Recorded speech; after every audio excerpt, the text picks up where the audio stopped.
इयत्ता दुसरी गणितचा पहिला घटक आहे भौमितिक आकार समजून घेऊया. यामध्ये इथे काही भौमितिक आकार दिलेले आहेत. या आकारांची नावं सांगतोय विहान. शंकू, घन, इष्टिकाचिती, गोलक, दंडगोल. Very nice. जोरात टाळ्या विहानसाठी.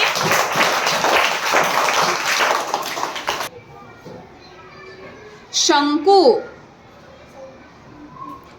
घन, इष्टिकाचिती, गोल आणि दंडगोल.